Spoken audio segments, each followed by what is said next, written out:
He just said of the 700 Iranian regime officials, human rights abusers, one has been deported. The data does not make sense. Welcome back to Moose and Loose. My name's David. Today, we're going to look through some polling data, which really just does not line up whatsoever. Carney is losing on so many major issues in Canada, and yet his polling numbers still stay strong. We're now seeing Lori Idlett of the NDP crossing the floor to join Mark Carney. What's in it for her? Is she getting a cabinet position, a lucrative $100K bump in her salary? Time will tell. Let's jump into this. Starting this episode off, we've got some polling data coming from Pollara Strategy Insights. First off, we've got this one, perceptions of Carney government. You know, Carney's been saying Canada's new government for a year now. He actually just said it today. You see right here, so 35 minutes ago, Ryan Gerritsen found this one. Canada's new government has taken bold action. He's still doing this after a year. Well, that's what this poll is here. It's asking Canadians, does this feel like a fourth Liberal term government or a new government? And 40% of Canadians bamboozled by this nonsense, thinking they feel like it's a new government versus a fourth term Liberal government. 35% saying that, 25%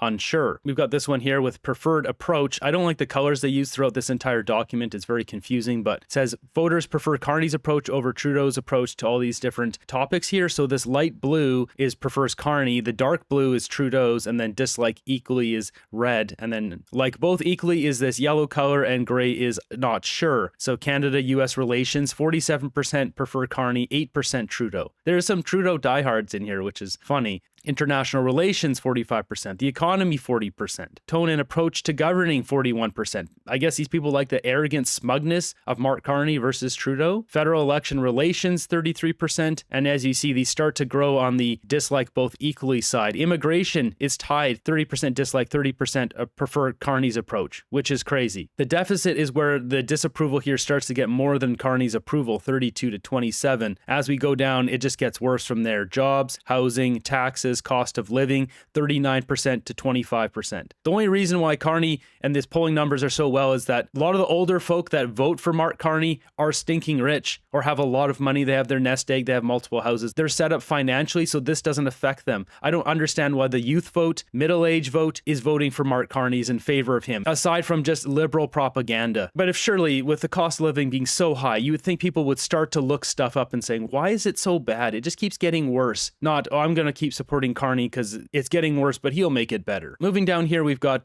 perceived changes since Carney became PM. Feels more like things have worsened or improved. Just note the colors are not liberal conservative. Improved is blue, become worse is red. International relations have improved according to the people who were polled here, 39%. That's preposterous. Tone and approach of governing, 36% approval, only 22 disapprove. As we scroll down here, we've got the biggest worsened categories is the deficit, 42%, only 8% approve of how Carney's done things here. US-Canada relations, 55% worsened, where international relations is every other country aside from the US. So people can see that Carney's doing a bad job with Trump, and cost of living, 55%. So according to the people polled, Carney's doing a bad job with Trump, the cost of living, the deficit, housing, taxes, jobs, the economy, crime, healthcare, immigration, even the environment he's got higher disapproval of. Why is his approval number so high? This is so confusing. Moving ahead, we've got an update here. This is pretty funny. So Travis Danraj just testified against the CBC, but he brought up David Cochrane, some pretty scathing stories there about how awful that guy is. And look at this, Cochrane is currently on medical leave from the CBC. What convenient timing. In a brief interview after Tuesday's hearing, Cochrane, who is currently on medical leave from the CBC, explained that Power and Politics has an explicit mandate to cover Canadian politics and generally gets first priority on booking political guests. The show has a roster of regular panel contributors that are paid by the CBC for their consistency, not their exclusivity, he said. Cochrane continued to say that per the company-wide policy, hosts and the shows are expected to respect those mandates and programming needs. This is such a joke. The CBC is so unbelievably corrupt, and David Cochrane is a rat. Moving ahead, we have Lori Idlett of the NDP crossing the floor to the Liberals. What's in it for her? Another project for her community? Is it a big payout? Is she getting an advisor role from the Liberal Party? What's in it for her? That's the question here. We have breaking news tonight. The NDP says Nunavut MP Lori Idlett has decided to cross the floor and will join the Liberal government. That puts Mark Carney just 2 seats shy of a majority, with by-elections about a month away. Idlett has represented Nunavut since 2021. Earlier this year, she told CBC News she had been asked to join the Liberals, but could not do so at the time. Marina von Stackelberg joins us now from Ottawa. Marina, what do we know so far? Well, 3 senior Liberal sources tell CBC News that Lori Idlout is going to be joining their party. They confirmed the news tonight. First broke late this evening by the NDP themselves. NDP leader Don Davies releasing a statement saying, "We're very disappointed that Lori Idlout has decided to join the Liberal caucus. In a democracy, something as important as the choice of party representation in Parliament must always remain with our constituents. We believe that should happen here." Now, we have reached out to Idlout. She has not confirmed herself the move. We've reached out and have not received a response. Now, this is a big win for Carney. Idlout brings him to 170 seats in the House of Commons, just 2 seats shy of a majority. And as you mentioned, Carney's just secured his majority. Let's just call it as it is. He has 2 safe ridings that he's going to win for sure. Now, the question is if he gets Terrebonne, then he can keep his speaker. If he doesn't get Terrebonne, then he doesn't get to keep his speaker. And then it'll be a non-Liberal speaker, which Carney doesn't want. there are 3 by-elections coming up. 2 of them considered Liberal safe seats. So those alone could bring Carney to a majority government. And Marina, this is a big blow for the NDP. Yeah, a huge hit. Right now, they were sitting at 7 MPs. With Idlout leaving, that brings them down to 6. There have been rumors that Quebec MP Alexander Boularice may be considering leaving the party to join provincial politics. The NDP might completely collapse and disappear off the face of the earth. What they needed to do is get a new leader in much quicker. Months ago, 6 months ago, I was saying this last year, they needed a leader much faster. They could have capitalized on the situation or rebuilt the party. Instead, they're twiddling their thumbs here, taking forever, giving all the power to Mark Carney. And what did they do? They offered her something, and now she's jumped ship. What did they offer her? Is there another advisory role? Is she getting a trip over to Norway? Is she joining Carney? Is she a cold weather expert that will be going up there with him? This is a party trying to rebuild after last spring's worst election showing in the NDP's history. They are in the midst of a leadership race right now. Voting began this week. They have a convention at the end of the month where they will pick that new leader. I was actually at an NDP campaign event in Ottawa just less than a week ago, and Lori Idlout was there. It was for candidate Avi Lewis. She was up on stage. She didn't come out and actually full-on endorse him, but she spoke very positively of him. And she said that she was nervous about speaking, saying that MPs have so much influence, and she was nervous about her influence. And then why is she even there? Why represent your community if you can't speak? Influence fully at play now. There had been rumors in Ottawa that she was considering joining the Liberals, but she had said that she would not cross at this point when asked about it in January.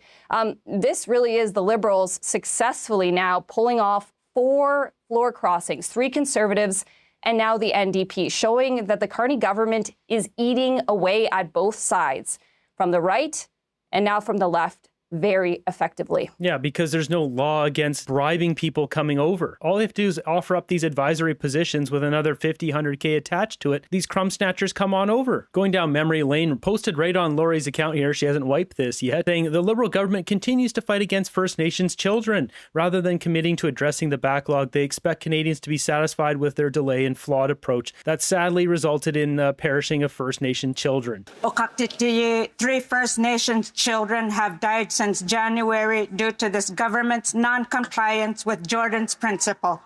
The Liberals are actively fighting against the Human Rights Tribunal's orders and allowing First Nations children to die while in care. And now she supports this. Congratulations, you just went back on your morals. This is interesting here too. Lori Idlout just voted against the Liberal Party's Bill C9 just hours ago, and now she's a Liberal MP. Make that make sense. We also got this one here. So former Nunavut Premier PJ Akiagok says he supports Idlout's decision here. Big news regarding MP Lori Idlout. In any leadership journey, there are moments that require bold steps to ensure our voices are heard, yada, yada, yada. I've seen firsthand Mark Carney understand strategic importance of the Arctic. Lori, I trust your vision didn't fully support this move for our people. Bunch of sellouts. Now I started digging through her tweets and well, Vesper's already on it. He's already digging them up here. There's no acceptable reason for the Liberals to cut this funding. Indigenous women, girls, LGBTQA+, and NDP government would stand up and pursue justice for everyone. Thank you for your position to exert pressure on the Liberals. Liberals continue to fight human rights. Why this Liberal government ignores Indigenous peoples is beyond me. Shame on the Liberals. In addition to the bills they introduce in the House, fall well below UNDRIP standards. Sure is critical of the Liberals she just joined. People in Nunavut are desperate for relief from high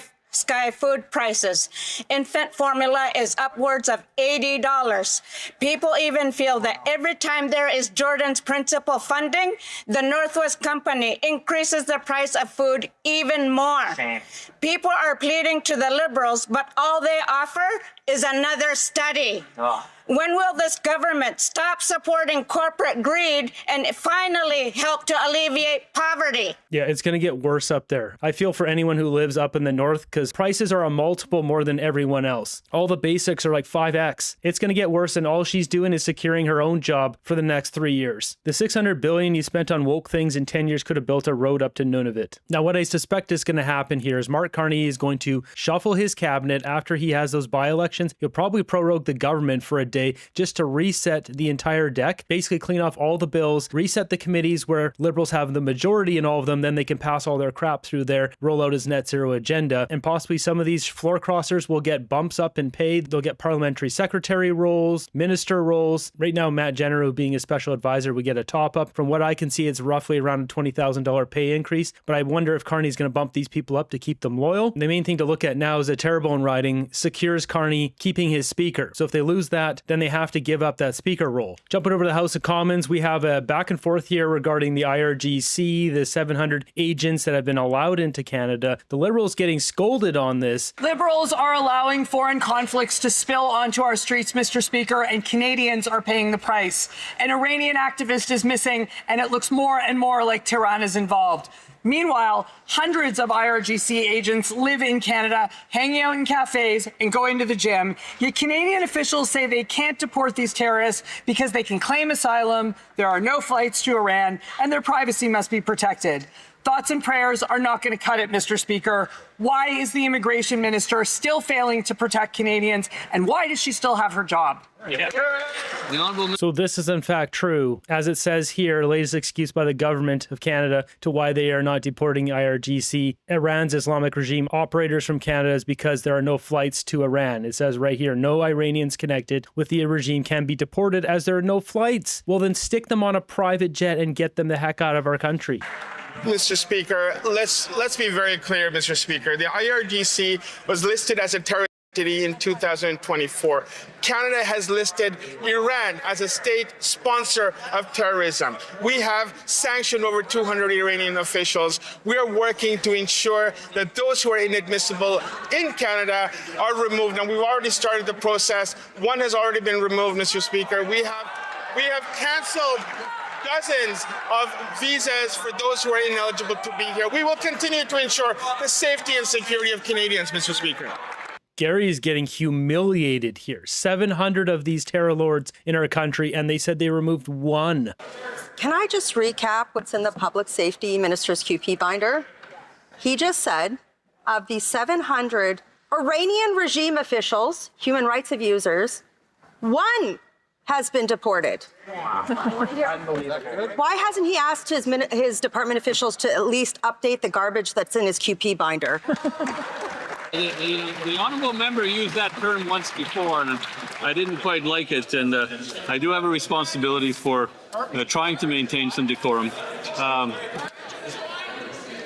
Yeah, I don't think it's very parliamentary. The Honourable Minister of... Francis here might be out of a job soon. Carney doesn't get Terrebonne. They're going to have to kick him back over to his seat. Someone else will be Speaker of the House, and Liberals don't want that. Speaker, let me first of all reject the notion, the 700 number that the party opposite has been using.